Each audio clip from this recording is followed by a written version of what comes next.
preciosa congregación de Santo Domingo, hijas de Madre Teresa, y queridos hermanos laicos y familias que os habéis apuntado como familia dominicana a esta misión. Comenzamos de esta manera el jubileo que habrá de llevaros al año que viene a celebrar el centenario de la muerte, es decir, del misterio de la vida nueva en la que entró Madre Teresa. No tengo que hacer más elogios de ella que los que vosotros conocéis ya muy bien y se han puesto de manifiesto al comenzar esta celebración.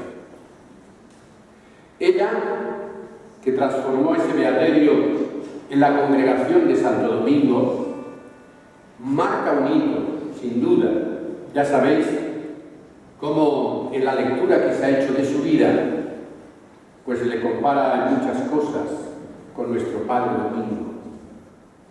Por esa razón, su acierto en que vuestra congregación lleve el nombre de Santo Domingo, que quiere decir, pues eso que vosotros celebráis también, la pasión por la misión, la pasión por la palabra, juntamente con los laicos que hoy, gracias a Dios, en el ámbito de la familia dominicana, sepamos y deseamos valorar, porque ellos también forman parte de esta misión. No solamente porque nos ayudan y son útiles, sino porque tienen también y deben tener el espíritu de ser proclamadores del Evangelio. Pues bien, queridos hermanos, nos hemos reunido en torno a la palabra, la pasión de Domingo, la pasión de Madre Teresa, la palabra de Dios. ¿Qué haríamos los dominicos y las dominicas sin esta pasión por el Evangelio, por la palabra de Dios que transforma? Hemos escuchado en la lectura de hoy, pues, esas palabras del libro de Bensirá del Eclesiástico. Tenemos ante nosotros la vida o la muerte. Pues la palabra es la vida y la muerte, ¿sabéis lo que es? Lo que Pablo pone de manifiesto en la primera carta a los Corintios, en ese texto que se nos ha leído, la sabiduría de este mundo. ¿Qué sabiduría es esa? Como dice Pablo, que es capaz de crucificar a aquel que ha proclamado el amor incluso a los enemigos. ¿Qué sabiduría es la de este mundo que es capaz de no entender la fuerza del misterio del Evangelio y del misterio del amor?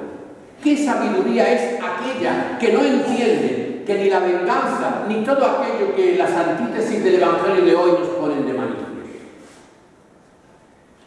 Estas antítesis que yo he tenido que ir cortando en la lectura del Evangelio para que sean incluso mucho más claras, sabemos que viene precedida en ese texto del Sermón de la Montaña, no solamente por las bienaventuranzas, sino también por ese texto que escuchamos el domingo pasado, cuando en esa afirmación se decía: vosotros sois la sal de la tierra.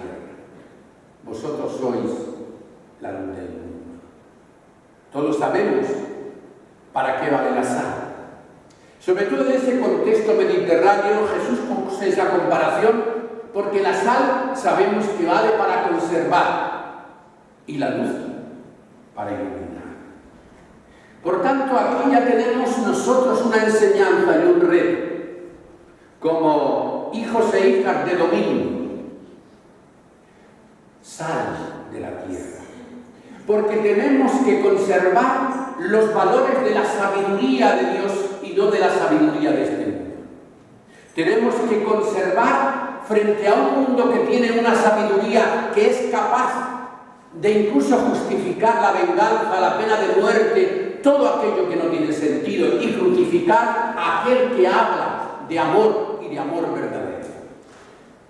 Todo lo de Dios, todo lo de su amor, su ternura y su misericordia, todo lo que tiene sentido para que realmente crezcamos en libertad, nos humanicemos, pero también sepamos tener valores espirituales.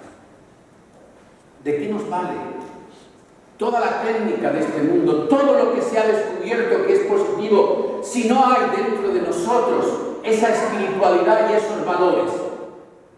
Valores del Evangelio, valores de la Eucaristía, vividos naturalmente en un mundo distinto, porque estamos en esta época que nos ha tocado vivir. Probablemente Madre Teresa pues escribiría su diario y sus cosas de una forma distinta y con un lenguaje distinto al que ella lo vivió. Pero a mí, además de la gracia que me hace, también el valor que eso tiene, ¿no? Ese amor a la Eucaristía, el sacramento del misterio del Dios que se hace pan y se hace sencillo, que es sabiduría de Dios. Esas palabras suyas del braserillo famoso. Nosotros tenemos que conservar lo que tiene sentido. Como dominicos y dominicas, en el amor a la palabra hay cosas que son eternas, porque son de Dios, porque son del Evangelio, porque tienen sentido, porque crean espiritualidad e interioridad, porque humanizan, porque no nos quitan siquiera la libertad, porque depender de Dios no es una esclavitud, sino sentirse hijos libres verdaderamente. Y como sal, tenemos que conservarlo. Pero también hay rupturas en todo esto. Por eso hay que ser luz del mundo, proféticos. Hay cosas en las que tenemos que romper quizá contradicciones, como tenía Jesús cuando pronunció el sermón de la montaña. Decía quizás si vuestra justicia no es mayor que la de los escribas y los fariseos.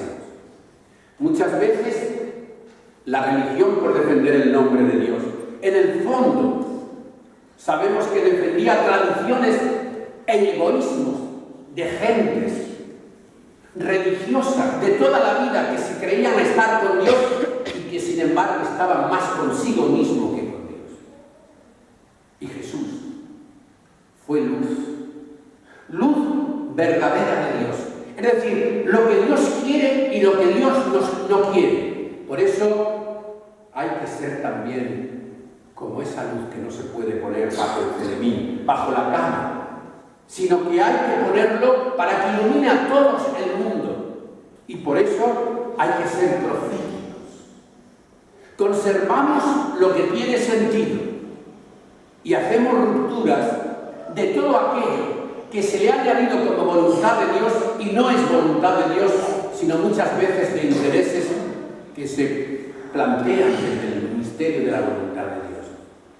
Nosotros tenemos que proclamar una religión, una relegación a Dios que humanice, que cree ternura, que realmente merezca la pena.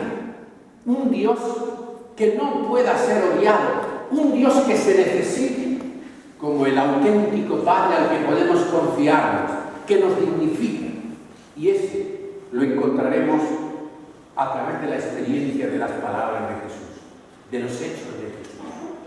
Por eso mismo, Él dice que no ha venido a abolir la ley y los profetas, sino a llevarlo a su plenitud. Y la plenitud es todo aquello que tiene sentido se conserva. Todo aquello que podemos cambiar, porque muchas veces esclaviza o incluso deshumaniza, tenemos que iluminarlo. Y tenemos que iluminarlo con la palabra de Dios, porque en la palabra de Dios viene su Espíritu. Por eso, queridos hermanos y hermanas, cuando comenzáis este itinerario del jubileo de Madre Teresa, pues aprendamos la pasión por su misión. Conservemos aquellas cosas que realmente son las claves del Evangelio. El domingo que viene, este Evangelio de Mateo llegará al centro de la radicalidad de las cosas que Jesús propone frente a los escribas y los fariseos, frente a la ley, frente a una religión que se muere. No podemos dejar que nuestra religión fundamentada en el Evangelio se muere. Tenemos que pensar que nuestra religión siempre tiene que revitalizarse con la fuerza del Espíritu, con la capacidad para ir a tono con el mundo que nos ha tocado vivir. Vendrán otros y otras después de nosotros que tendrán también esta misma tarea: conservar como la sal e iluminar proféticamente situaciones nuevas que nos lleven precisamente a comprender la necesidad que el mundo tiene, no de la sabiduría suya, la que crucifica, la que justifica tantas cosas injustificables, sino la sabiduría de este mundo. Esa sabiduría que sabe perder para ganar, como Jesús lo vivió. Su fracaso de la cruz fue el triunfo precisamente de la sabiduría de Dios. Porque Dios se presenta ante nosotros no con poder, el poder de este mundo, sino sin poder alguno. Ahí está, queridos hermanos y hermanas, la clave de la sabiduría del Evangelio, de la palabra de Dios, que como nuestro Padre Santo Domingo y Madre Teresa vivieron desde su experiencia en momentos determinados de su vida, como nosotros tenemos que vivir.